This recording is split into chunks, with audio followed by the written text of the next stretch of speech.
very interesting conversation that I'm going to be having, and I know that given the two members I've just heard on a panel discussion here in Carlton Gardens are just incredibly not just humorous but sensitive to the emotions of people, and of course perhaps are the ones to talk about whether there are limits to freedom of speech.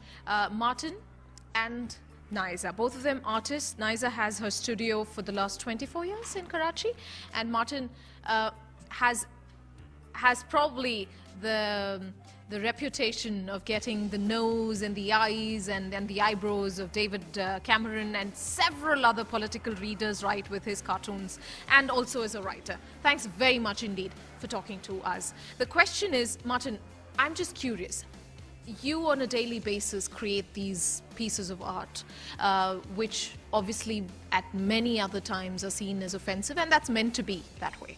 How many times have you had to redo something because you thought, no, this might just offend somebody? I mean, it very rarely happens, because in Britain we have 300 years of uninterrupted visual satire. So we're actually part of the political conversation. And it's a strange thing, but politicians in this country, if they complained about a cartoon, they would expose themselves to the unforgivable sin in British culture and British society, which is suggesting they have no sense of humour. And it's an incredibly powerful position we're in, because they can't admit to it. If they object to it, they think, oh, you can't take it, you're not strong enough, you're too wimpy. And I know there are certain politicians absolutely hate what we do to them, but they can never admit it. They can never say, you know, well, luckily they can never say knock him up. They do that in other countries. So fortunate, you feel? I think it's very fortunate. I mean, I know there's a good friend of mine, a Malaysian cartoonist called Zunar, who's currently facing 43 years in prison for sedition. But so. Yeah. In fact, we have the reputation of having a chief minister who's filed in India, who's filed the maximum number of defamation cases against people who she thought had written offensive articles as well as given offensive cartoons. But very rarely, he says. That comes to me as a surprise, because I would have imagined that the answer to that would have been very often, given the sensitive society and the different fabrics we live in and trying to appease and please everybody. What it is because I'm attacking those in power. I afflict the comfortable and comfort the afflicted. I don't kick down, I always kick up. I always attack people more powerful than me. And actually, you know, I'm in a pretty powerful position.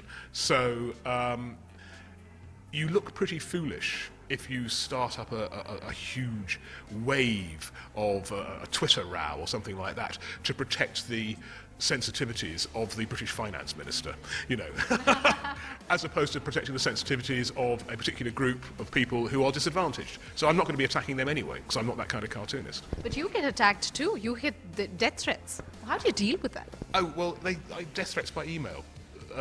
It's because we have this wonderful cyber age.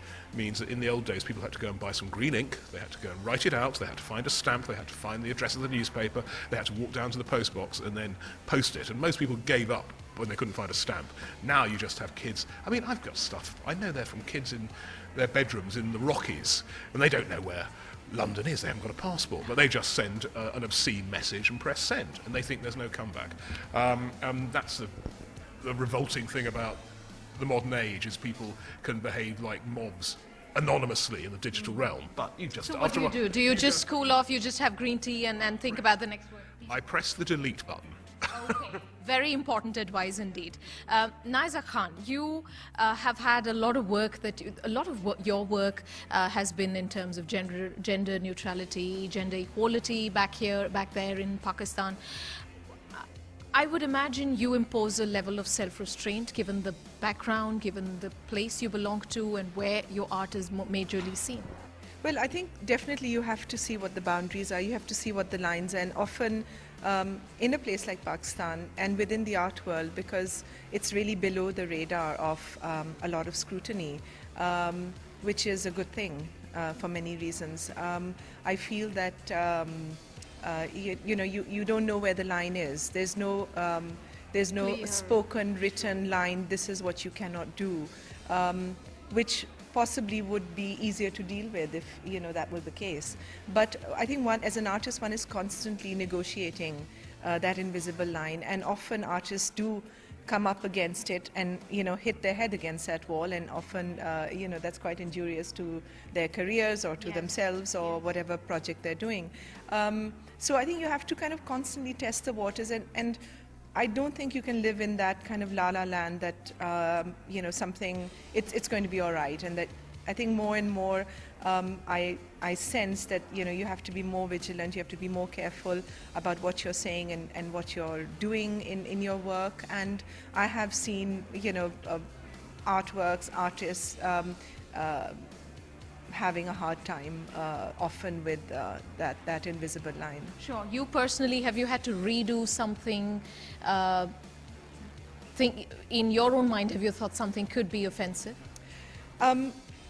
I think it's a luxury to be an artist, to work in your studio, and there's a privacy and a sort of a security in that. Yes. Until the time your work is exposed. Yes, and then until the time it's exposed. I've often worked with images in my studio which I would look at and I would say, this is never going to see the light of day, I'm just putting it in the drawer and that's it. But I have to do it because it's part of my journey, it's part of the, you know, the bridge I have to cross to get to the other side. You know, surprisingly, a year or 2 or 3 years later, the work will be shown. It'll be shown in Karachi, in Pakistan, and sometimes internationally as well. So I'm quite surprised by that. I think it's also my own level of comfort of feeling that, okay, I think it's all right for me to be able to defend it, to be able to stand up and talk about it, whereas before it would have been too personal or too intimate to sort of say, yes, you know, I've just done it, and yes, and it's going to be. Yeah. I just want to say, certainly I've been a cartoonist now for 30 years, and certainly in the last 15 to 20 years, there's been a change in the atmosphere that you constantly find yourself having to navigate between two equally ludicrous positions. The first of which is I should have the complete freedom to say whatever I like about whomever I choose, whenever I want to. Which is nonsense, because that's not how society works. If you went around, you know, there's always the gag about if people tell the truth all the time, society would break down in mayhem and murder. But that's on one side, which is a ludicrous position. On the other side is that my greatest human right, which trumps all other human rights and overrides everybody else's human right, is my freedom from being upset. And this is nonsense. There are all these people who are saying, but you've upset me. Well, you know, life is upsetting. I'm upset by the fact that I'm not given £100 notes as I walk down the street by total strangers, but there's not much I can do about it. So you just get on with your life. Sure. Would you, well, you can't really get away with, in Britain, given the sense of humour, the standard of sense of humour that the country has set. Would you trade that, the country that you work in, would you trade that for anything else? I'm too old to change my ways, but of course, you know, what I do, political cartoons, political satire of this kind of thing, it's universal. It's everywhere. And, I mean, even in the most repressive countries you can imagine, there are brilliant visual satirists. They just can't attack their governments, but they attack other governments, you know. So in the Soviet Union, they had brilliant cartoonists. Yes. In Iran, they have brilliant cartoonists. Sure. And so would it be right then to say that art, which otherwise we say has no boundary indeed, does have boundaries? well, of course it does. Everything has a boundary. If something has no boundaries, you can't tell what it is because it hasn't got an outline. And you? Yes, absolutely. I think art has boundaries, and you have to constantly push the boundary.